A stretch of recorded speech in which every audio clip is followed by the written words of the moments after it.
Déploiement des troupes de l'armée soudanaise autour de son quartier général à Khartoum. Des milliers de manifestants y sont rassemblés depuis samedi.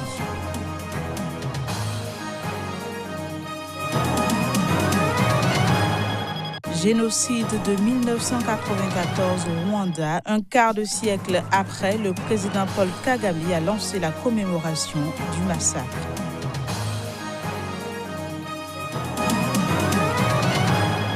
Puis au Venezuela, le chef de l'opposition Juan Guaido a déclaré ce samedi avoir lancé la phase définitive de l'éviction du président Nicolás Maduro.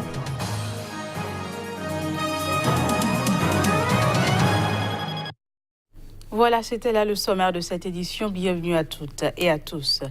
L'armée soudanaise a déployé ce lundi des troupes autour de son quartier général à Khartoum. Il faut dire que des milliers de manifestants sont rassemblés devant le QG pour le 3e jour consécutif afin de réclamer la démission du président Omar El-Béchir. Images et sons. Les manifestants stationnant devant le quartier général de l'armée soudanaise depuis 3 jours consécutifs ont été dispersés à coups de gaz lacrymogène ce lundi matin. Des militaires ont installé des barricades dans plusieurs rues à proximité du quartier général de l'armée afin d'empêcher des véhicules de s'approcher. Plus tôt dans la matinée, des véhicules transportant des membres du NIS et de la police anti-émeute ont également pris position près du siège de l'armée. Des milliers d'hommes et de femmes tiennent depuis samedi le plus grand rassemblement jamais organisé depuis le début de la contestation en décembre pour réclamer le départ du président Omar El-Béchir du pouvoir.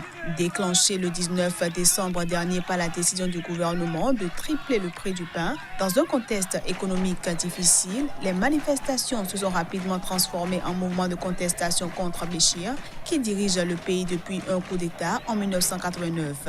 Celui-ci a refusé de démissionner et fait face à son plus grand défi depuis son arrivée au pouvoir. Après avoir tenté de réprimer la contestation par la force, il a instauré l'état d'urgence dans tout le pays le 22 février dernier. La mobilisation avait depuis nettement baissé avant la journée de samedi. Depuis le début du mouvement, 32 personnes sont décédées selon les autorités et plus de 51 selon Human Rights Watch. L'Union des médecins soudanais a organisé un rassemblement à Londres. Le but est de promouvoir la santé et la liberté au Soudan. C'était également une occasion pour la présidente de l'Union des médecins soudanais au Royaume-Uni de s'exprimer sur la crise sociopolitique qui secoue actuellement le pays. On l'écoute.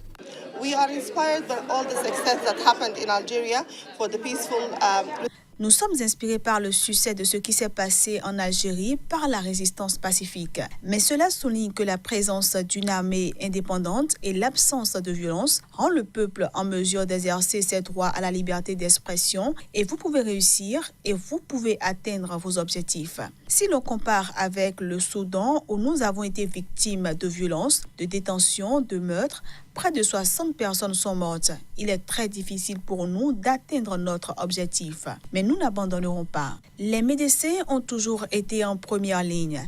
Depuis les années 60, dans les années 80, ils font partie des organisations professionnelles. Nous sommes convaincus que la détérioration des services de santé est une violation des droits de l'homme. Et ce régime n'a aucun engagement envers la santé. Les gens ne meurent pas seulement par balle. Des gens meurent parce qu'ils n'ont pas accès aux services et qu'ils ne peuvent pas payer leurs médicaments. Des enfants meurent de malnutrition. C'est pourquoi nous faisons campagne depuis des années et des années pour que les services de santé s'améliorent. Il n'y a aucun moyen de l'améliorer avec ce régime. C'est pourquoi ils doivent partir. Nous voudrions que la communauté internationale sache qu'il y a une révolution au Soudan, que nos demandes sont légitimes, que ce régime a perdu son mandat. Avec ce régime, il n'y aura plus de sécurité dans la région ou au sein de la communauté internationale. Avec le terrorisme et le fondamentalisme, ça continuera. De plus, l'immigration irrégulière se poursuivra sous ce régime. Or for fundamentalism that will continue and that irregular immigration will continue under this regime. Ce journal se poursuit un quart de siècle après. Le Rwanda se remémore le génocide de 1994, au cours duquel au moins 800 000 personnes ont péri en 100 jours, essentiellement parmi les Tutsis. Et c'est au mémorial de Kizogi à Kigali, où plus de 250 000 victimes du génocide sont enterrées, que le chef de l'État, Paul Kagame, a lancé les célébrations. Un quart de siècle après, le Rwanda s'est remémoré ce dimanche le génocide de 1994, au cours duquel au moins 800 000 personnes périrent en 100 jours, essentiellement parmi les Tutsis, un drame indicible qui a changé à jamais la face du pays. Le chef de l'État rwandais Paul Kagame a lancé les célébrations au mémorial de Gisozi à Kigali, où plus de 250 000 victimes du génocide sont enterrées. Il s'est d'abord incliné devant une gerbe de fleurs avant d'allumer une flamme du souvenir aux côtés du président de la Commission de l'Union africaine Moussa Faki et du président de la Commission européenne Jean-Claude Juncker. Paul Kagame a ensuite prononcé son discours rituel lors d'une cérémonie au centre de convention de Kigali, emblème de la modernité de la capitale rwandaise et du renouveau du pays depuis 1994. Rwanda became a family. Le Rwanda est devenu une famille. Les bras des habitants se sont entrelacés pour devenir les piliers de notre nation. Il faut le dire, ce génocide est aussi l'échec de la communauté internationale qui n'a pas pu prévenir, qui n'a pas pu empêcher, qui n'a pas pu stopper ce crime contre l'humanité. Et je me tiens devant vous, au nom d'un pays qui veut aussi assumer les yeux dans les yeux sa part de responsabilité face à l'histoire. J'envoie mes pensées 1000 fois aux survivants et à leurs enfants, à ceux qui ont dû aller de l'avant et reconstruire leur vie en traversant une telle douleur et toujours avec ces images encore dans leur mémoire. La journée de ce dimanche ouvre une semaine d'activités consacrées à la mémoire du génocide et un deuil de 100 jours, une période de commémoration toujours très douloureuse pour les survivants et leurs familles.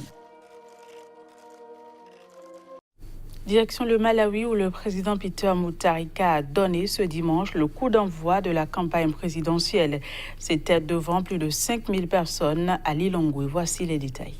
En présentant le programme de son parti, le Parti démocratique progressiste, devant plus de 5000 personnes à Lilongwe, le président du Malawi, Peter Mutharika, qui brigue un deuxième et dernier mandat le 21 mai prochain, a donné ce dimanche le coup d'envoi de la campagne présidentielle. Devant la foule en liesse, il a assuré être prêt à emmener le Malawi plus loin de la pauvreté jusqu'à la prospérité.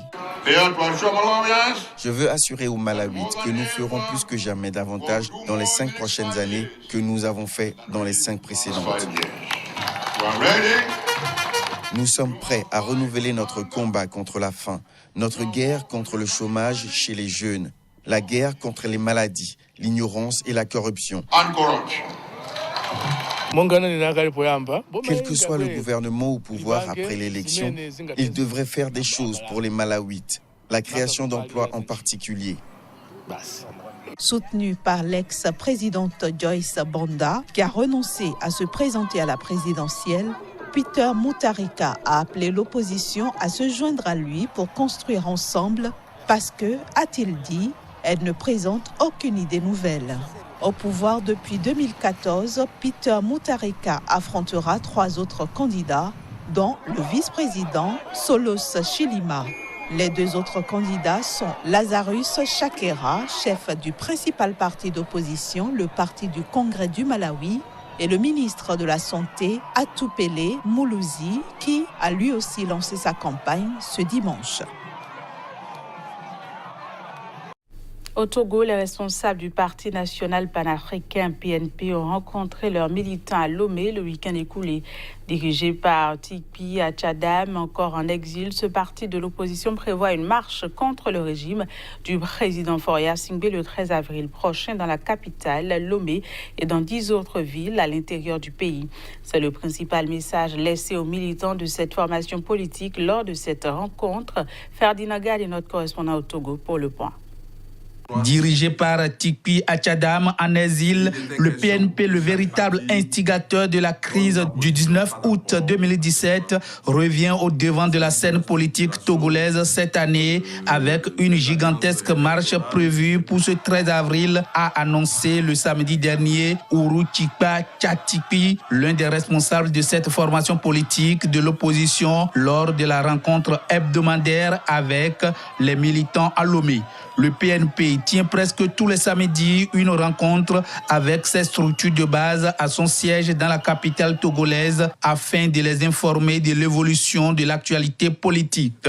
Au cours de ces séances sont annoncées les grandes décisions de ce parti. Le principal sujet débattu lors de cette dernière rencontre porte sur la prochaine manifestation publique. Selon notre source, les responsables du PNP ont invité leurs militants à la vigilance.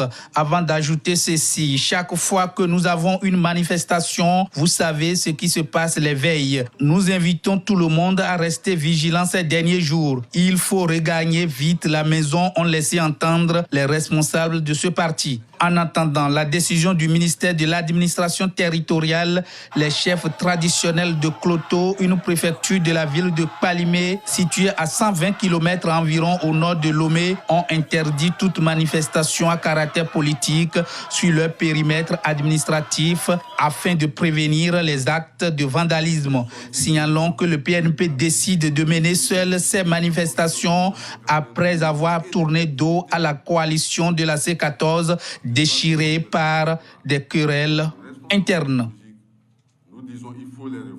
Puis au Venezuela, le chef de l'opposition a déclaré ce samedi avoir lancé la phase définitive de l'éviction du président Maduro.